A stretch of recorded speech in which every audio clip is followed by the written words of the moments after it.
প্রার্থী না করায় অভিমানের সুর ঝরে পড়েছিল অসিত মজুমদারের গলায়। জানিয়েছিলেন আর রাজনীতি করবেন না।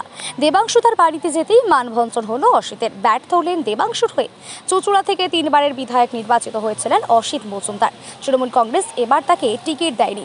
গতকাল প্রার্থী ঘোষণার পর অভিমানী অসিত জানিয়েছিলেন রাজনীতি আর করবেন না, ওকালতি পেশায় ফিরে যাবেন, সময় কাটাবেন বই পড়ে, ক্লাব সংগঠন করে। অসিত মজুমদারের অভিমানের কথা কানে যেতেই দেবাংশু বুধবার সন্ধ্যায় প্রিয়নগরে তার বাড়িতে পৌঁছে যান। পায়ে হাত দিয়ে প্রণাম করেন। অসিত তাকে জড়িয়ে ধরেন। তারপর ম্যারাথন আলোচনা হয় দুজনের মধ্যে। তারপর সংবাদ মাধ্যমের মুখোমুখি হয়ে দেবাংশু জানান, অসিতার থেকে অনেক পরামর্শ নিয়েছি, সেগুলো ডায়েরিতে নোট করেছি। উনি যেভাবে চুঁচুড়াটাকে হাতের তালুর মতো চেনেন, আমার লড়াই তাকে লাগবে। তিনি বলেছেন আমার পাশে থাকবেন। অসিত মজুমদার বলেন, অভিষেক বন্দ্যোপাধ্যায়ের সাথে আমার কথা হয়েছে।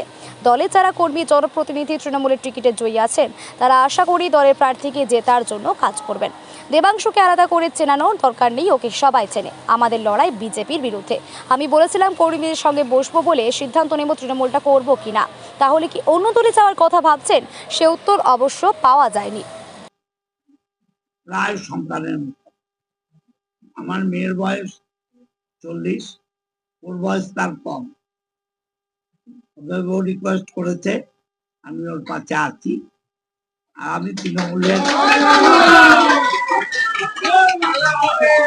তৃণমূলের প্রার্থী জিতু মমতা ব্যানার্জি চতুর্থবারের জন্য মুখ্যমন্ত্রী হন, আমার আশা এটা, এবং সেটার জন্য যা করার করবো। সেটা দেখবেন আজ অথবা কাল নিশ্চয়ই দেখতে পারবেন, সময় বলবেন। সোশ্যাল মিডিয়ায় আপনার বিরুদ্ধে অনেক কথা লেখা হচ্ছে, আপনাদের দলের লোকেরাই নিচ্ছে, কি বলবেন এই ভোটের সময়? তো এটি আপনাদের দলের, এরা দলের লোক বলে আমার মনে হয় না। এরা বিজেপি থেকে লোকসভায় দেখেছেন, বিজেপি থেকে টাকা খেয়েছে। অতএব এরা বিজেপির দালাল অর্ধেক। যারা তৃণমূল করবে তারা সোশ্যাল মিডিয়ায় তৃণমূলের নামে লিখবে না। যারা সোশ্যাল মিডিয়ায় তৃণমূলের নামে লেখে তারা বিজেপির দালাল, তারা বিজেপির দালাল। বিজেপির দালালদের নিয়ে আমি কিছু বলতে চাই না। সেগুলো যা বলার আমি দেবাংশুকে বলেছি। আমি যা বলার আমার নেতা অভিষেক ব্যানার্জিকে বলেছি। যারা করেছে, আমি আবার বলছি, এরা তৃণমূলের ভালো চায় না, এরা তৃণমূলের সর্বনাশ চায়।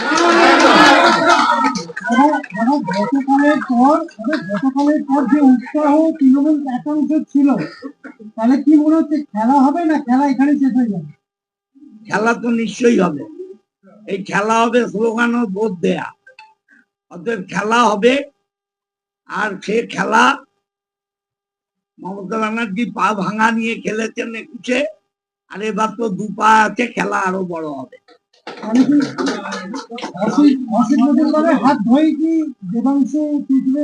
দেবাংশু একটা নাম, আর দেবাংশুর পেছনে মমতা ব্যানার্জি, অভিষেক ব্যানার্জি আছে। অসিত মজুমদার নগণ্য। অসিত মজুমদার একটা তৃণমূলের সৈনিক।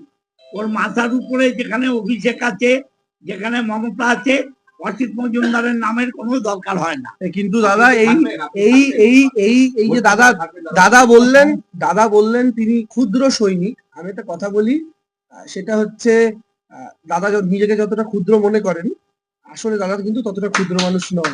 তো ফলে স্বাভাবিকভাবে অবশ্যই যেমন মাথার উপরে মমতা বন্দ্যোপাধ্যায় রয়েছেন আমাদের আদর্শ, আমার সেনাপতি অভিষেক বন্দ্যোপাধ্যায় যেমন রয়েছেন চুঁচুড়াতে, সেরকম ভাবে আমাদের অভিভাবক অসিতদাকে আমার চাই।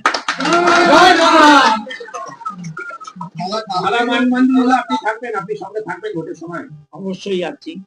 দেখতে পাচ্ছেন তো দুজনে পাল্টাপাল্টি আছি। আমার চেয়ারম্যান আছে, ভাইস চেয়ারম্যান আছে, উপপ্রধান আছে, কাউন্সিলররা আছে। আমি কাউকে বলিনি, তাহলে টোটাল টিমই থাকতো। আজ অথবা কাল দেখবেন টোটাল টিম আছে।